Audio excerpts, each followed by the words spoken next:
What happened by 1936? Does anybody know?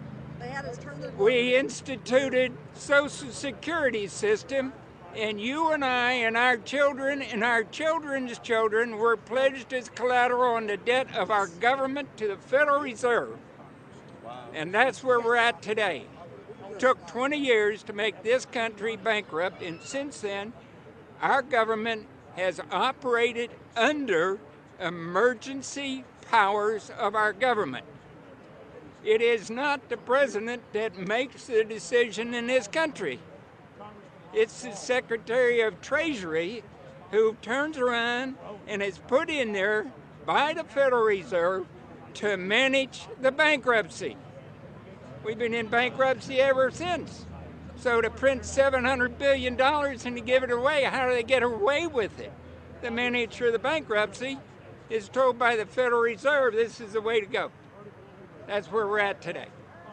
Yes, we should point out, Congressman Ron Paul now has a huge amount of sponsors for a bill in the House of Representatives to abolish the private Federal Reserve crime syndicate. In 1913, the money power of the country was taken away from the people. By constitutional privilege, it belongs with the Congress, but it was given up in the Federal Reserve Act. The Federal Reserve is no more federal than Federal Express, but yet it has the power to determine the direction of use of money in our economy. If we could take that power back and put the Federal Reserve under Treasury, we start to be in a position of being able to control monetary policy on behalf of the United States people. The Federal Reserve is totally private, and Alan Greenspan 2 weeks ago on PBS on Lair NewsHour said on record that they are above the law, the Congress, the President, everyone.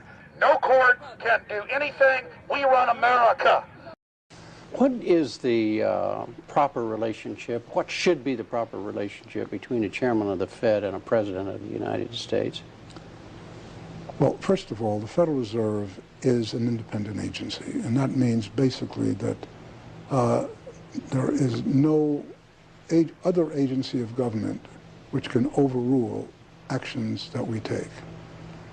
So long as that is in place and there is no evidence that the administration or the Congress or anybody else is requesting that we do things other than what we think is the appropriate thing, then what the relationships are don't frankly matter. Notice what Greenspan is saying. Greenspan is saying the Federal Reserve is beyond the law. And in reality, they are in practice beyond the law. Nobody, as far as I know, has ever audited the Federal Reserve. One of the first things we ought to do when we nationalize the Fed is go in there and find out the audit. Who stole money? Who engaged in corruption? There's a whole series of people going back to Volcker, to Greenspan, to Bernanke, and so forth. Think of the arrogance of private group of banks that have bankrupted the nation by design so they can repo the country.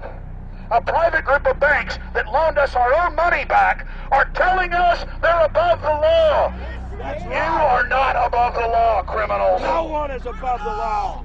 No one is above the law, and the private Federal Reserve sure as hell isn't either. Since the founding of the Federal Reserve back under Woodrow Wilson, the Federal Reserve has struck out 3 times. They didn't stop the crash of 1929. They didn't stop the banking panic of 1932, 1933. And now they are the cause of the derivatives crisis because they're the ones who inflicted derivatives on the world with Alan Greenspan. Instead of our economy being about goods and services and real products and manufacturing, it's all about these guys, the private Federal Reserve that masquerades as a government entity who controls the issuance of currency and credit. They're the ones that have cut off the liquidity in the market. They told us have a debt-based economy. Then they cut it off once they get us under their thumb and implode the economy so they can consolidate it. And that's what they're doing right now. I mean, it's in their own documents, it's in their own statements. They claim, give us unlimited power, give us trillions of dollars with the banker bailout bill that's already $5 trillion, not $850 billion as they say.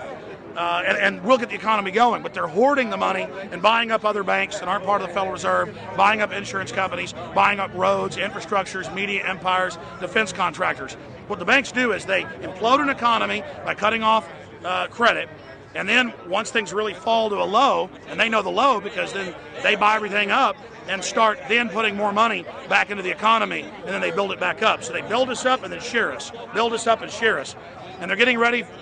All over the world, they're always shearing some country, imploding it. Comes out in their own IMF and World Bank documents. That's just the foreign arm of the same cartel.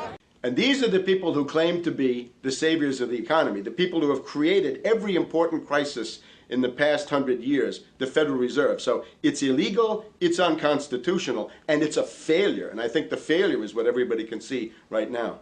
Yeah, what they do is they make you think Clinton's evil in running things. Then, oh, Bush will save us. And then, oh, Bush was evil. Now we'll be saved by Barack Obama, but he's just a puppet. But as we get deeper into this phase, when they implode the economy, they have all the money and all the control. But they also like to pose as the savior. So Obama is meant to be the savior during the Depression, and he'll save us with a 1 million person, he said, is bigger than our military, domestic spy force, a 3 million person environmental spy force. So giving people these jobs to be government bureaucrats and spies to go out and manage the other 290-something million Americans. And so this is classical fascism. The communists also do it. Any vertically integrated command and control authoritarian system does this. So they're openly following what the same group of banks did in Germany, Russia. It's in the Communist Manifesto to have a private central bank, because the private central bankers actually wrote the ideas that they had Marx and Engels put out. People go, well, why would the banks want communism? It doesn't exist. They rape us, they consolidate us, they put us into work brigades, they make us slaves, and they say it's a people's paradise. Look at it, boy, you're really doing good. And then they transfer all the wealth of the nation offshore. The globalists are outside all the nations. That gives them safety, and they play countries off against each other. And so that's what we're facing and dealing with. And so they're bringing in classical, hardcore tyranny in the U.S., but we have the internet. We've grown our numbers. The alternative media has exploded. That's why they're trying to move in to shut down and regulate and tax the web, but it's too late for them. They're playing in the 19th century, 20th century rules. It's 21st century, the century of resistance to tyranny. And so it's going to be one hell of a fight with the people and free humanity on one side and the New World Order on the other. And every one of you out there counts, needs to be involved in this fight like nothing you've been involved with before, because this is life and death.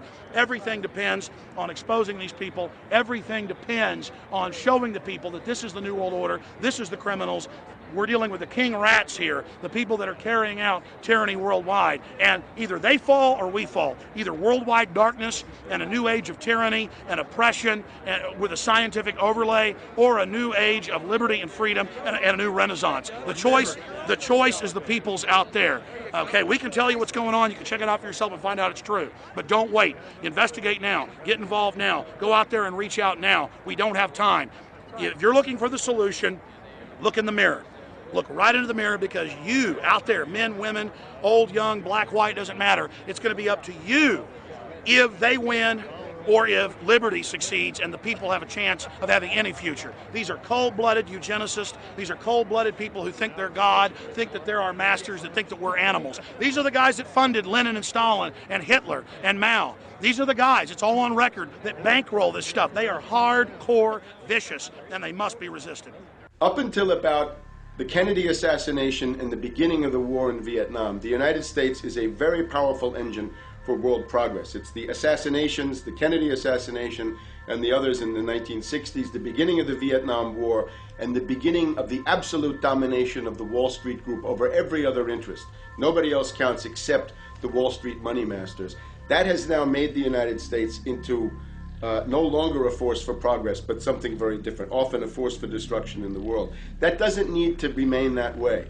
The interest of the American people is to fight to take your government back from Wall Street and make the United States a force for progress in the world, which we easily could do if we could just break the power of the people behind Obama. The main banks of Europe, which were started by Adam Weishaupt and Rothschild, the Banque Nationale de Paris, the Bank of England, the Bank of Italy, have all financed the messianic and war leaders of the last 200 years. Napoleon, Lenin,